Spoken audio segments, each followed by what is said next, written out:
Hey everyone, welcome to episode 36 of the Nitty Gritty of Real Estate. We are today going to discuss millennial buyers.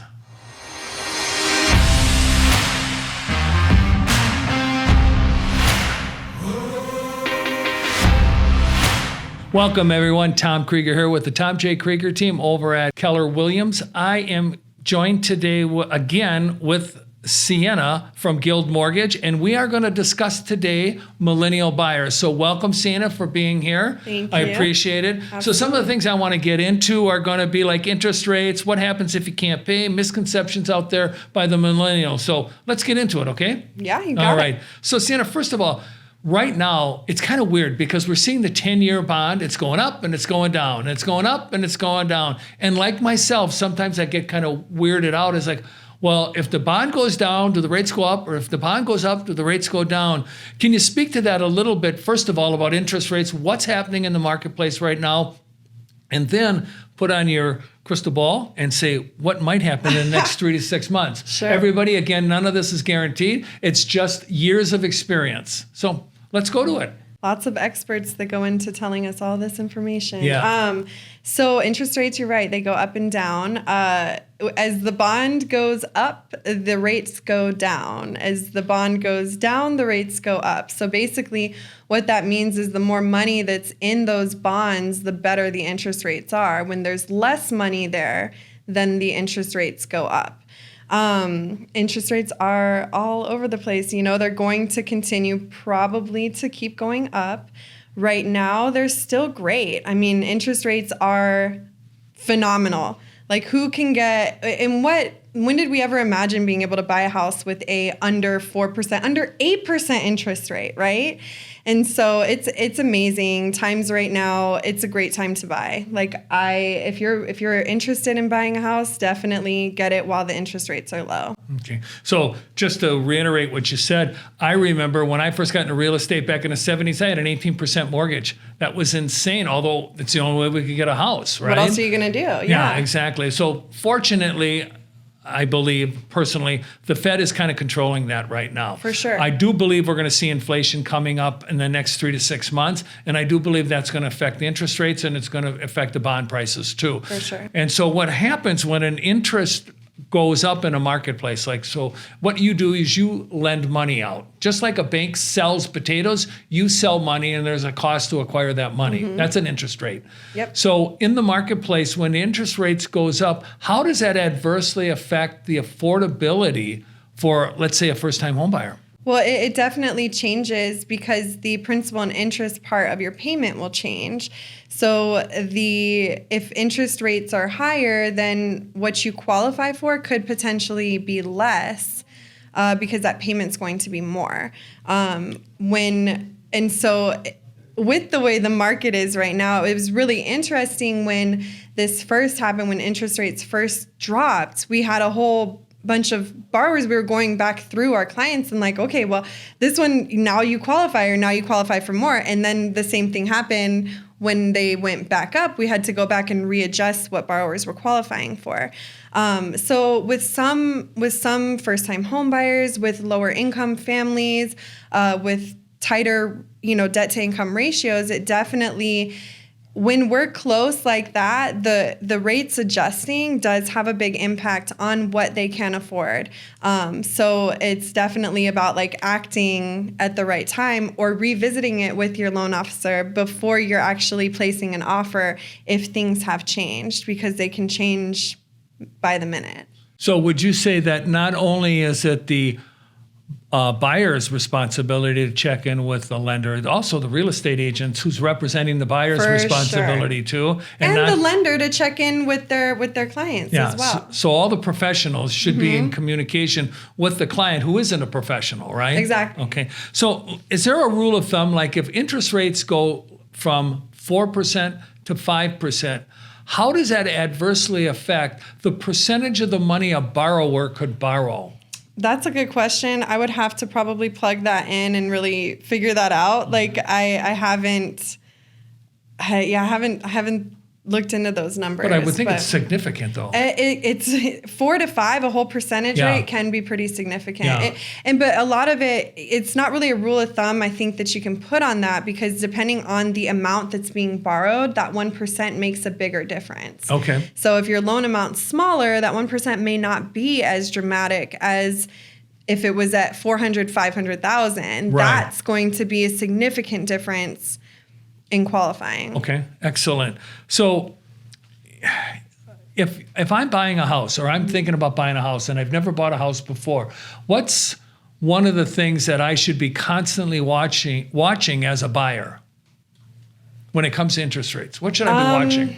I wouldn't. I would just stay in contact with your lender, because a lot of information that is given to you through news outlets, it's not necessarily I don't know how accurate it is. So people they get letters in the mail, or they get solicitation, and a lot of it I feel like is bait. And so it may not be actually what is available to you, and it's all dependent on your situation. So every single loan is totally different. Hey everyone, we want to interrupt this episode to let you know that we are a Keller Williams Southern Arizona franchise. Also, we are licensed realtors practicing equal housing. Now, let's get you back to the podcast.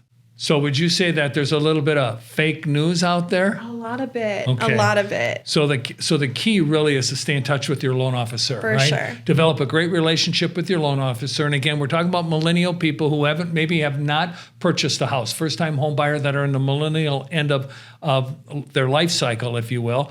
What happens to that buyer? Now we're down the road. We're 2, maybe 3 years down the road. The buyer is in the house. They're making their payments. Everything is going well. And their company goes out of business. And the homeowner is unemployed for a while.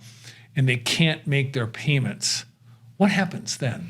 It depends on the situation, but there's always counseling agencies that are available to you. Even when you get your initial loan disclosures, there's going to be a list of at least 10 agencies that are there in that packet to help you if something like that comes up. Also, I would just say call your lender, call the servicing department, ask them what options are available. The last thing we want to do is take your house, like the very last thing we want to do. So most likely we're going to work with you. There's going to be options there to help you get through and hopefully keep your house. So a lot more now than was in, let's say, 2008 and 9 when it was brutal out there, I think right? it was overwhelming back then. Yeah. But ultimately the bank does not want to take your house. And so just call, talk to somebody, get some help, figure out what needs to happen, call a real estate agent, see if you can sell. You got to do something. You can't avoid it because something's going to happen, right? Don't be the hermit. Yeah, do not avoid it. Talk to the professionals that can help you get out of that situation. Okay. So, I've been doing this for 40 years and I've seen all kinds of markets and that.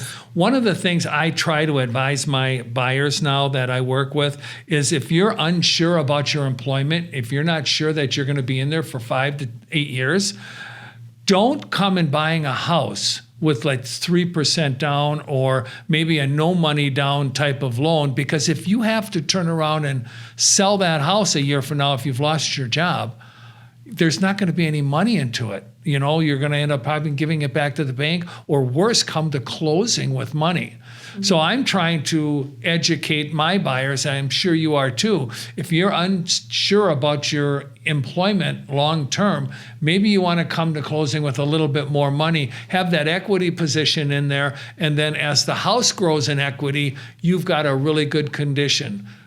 I'd say if you're unsure about your employment history or your future employment, don't buy a house. Don't buy a house. Because Great. We're looking at past, present, and future. So we're looking at your past employment history. We're looking at your current. And then we're also looking at the likelihood of it to continue. So we ask your employer what your likelihood of continuing to be employed there is in most cases. And so if that comes back and it says not likely, we're not going to be able to lend to you anyways. Okay, so it's a safeguard. So it's a safeguard, yeah. So definitely, if you don't know what your future looks like for income, I wouldn't buy a house until you have something. I mean, obviously, none of us can predict exactly what's going to happen. Right. You know, anything, COVID can happen, right? Oh. And so then you're like, oh no, what am I going to do? And that happened to plenty of borrowers at the closing table or the day before closing. Docs are out, and guess what? They lost their job the day before. That must have been horrible for you guys. It's a horrible message to deliver, but like they know it's coming, you know what I mean? And so a lot of those situations, they were able to find something. We were able to push out closing. You know, everybody kind of worked with each other. But it's tough. So definitely, if you're not sure about your future income, maybe don't buy a house unless you're always going to make money. Right? Yeah, right. Yeah. So what about somebody that gets transferred a lot?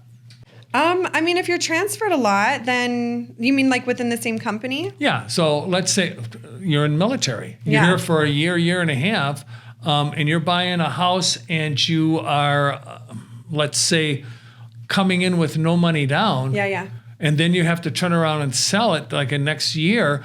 Most closing costs, and what we call the cost of sale, is about 7% of the price. Mm-hmm. And normally, in a normal market, not like last year where everything went up 17% a year, but in a normal market, it goes up between 5 and 6%. Yeah. So you may end up coming to closing with some money. So I always try and advise my buyers, let's be smart and build a little bit of equity in here. For sure. Yeah. Yeah, and I would agree with that, especially if so that's part of my conversation is how long do you expect to be in this house? Because that also helps me guide my clients on whether they should buy their interest rate down, whether they should spend that extra money, whether it's worth it, if they're going to be there for 3 to 5 years, or if they're just going to be there for a year. If their plan is to eventually turn it into an investment property, then you've got that as well. So definitely, depending on what you're buying, your purpose for buying, and how long you're going to live there is a conversation to have with your lender. And that way we can help make sure we set you up in the right way. So some of the themes that I'm hearing with you today is have conversations, For be in sure. connection with your loan officer and your real estate agent. Make sure they understand everything. Let's not leave anything hidden behind the rocks. Absolutely not, because it'll come out. Yeah. It always does, It'll right? come out, Yeah. and it might not be in time to fix it. Yeah. So, one of the things, there's like these 3 misconceptions that are out there that we're starting to see. Number one is that 1 in 4 millennials underestimate their buying potential by over $150,000. I believe that. But also, that may be what they're comfortable with their payment on. Mm-hmm. So I always tell my clients, like, what you can afford and what you want to afford are 2 different things. And they may be, one may be more than the other. Most of the time it is. So there's a lot of really financially savvy clients that I have that are like, I don't want my housing ratio to be any more than 20% of my income. And it's like, okay, we'll stick to that. You can qualify for a whole lot more, but it's also what they're comfortable with their payments. So definitely, again, talk to your lender and figure out what that number is. And I normally will say, I'll tell my client, here's what you qualify up to. Here's where your payment is comfortable at. So if you want to see what payments look like all the way up here, we can do that. And then that way, if you don't find what you like in the price range that you want to be in, you know what it looks like and whether it's worth it to step that up a little bit. So a lot of people, they just are uncomfortable with becoming house poor. Yes. Yeah, okay. Also, we found out that 1 in 4 underestimate the increase in value of the house they actually have by over $100,000. I mean, that's crazy. Yeah. That's crazy. Again, lack of communication with your realtor and or paying attention. So I recommend for all millennials, if you're looking to sell a house you have, get with a real estate agent. Don't trust all those other sites because remember, in a computer, garbage in is garbage out. For sure. Talk with somebody who is on the ground and is not just reporting numbers, somebody that's actually, doing the business of selling real estate. And that's not my area of expertise. Right. So I will always refer them back to the agent. Right. They're like, well, what is my house worth? That's not my job. Right. But I can get you in touch Yeah, with get you Tom to who can get you a yeah. CMA. Well, somebody who's actually got their Yeah. fingers in the baking of the cake. Yeah. They're not just there writing the instructions. They actually Exactly. got their fingers in the baking of the cake. You know, another thing that's interesting is 47% don't know what a good interest rate is.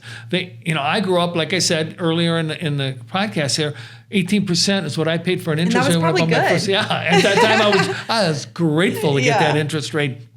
Now people go, oh, it's 3.5 or 3 3/4 or 3 1/8. It's like, you don't know what you don't know, Yeah. right?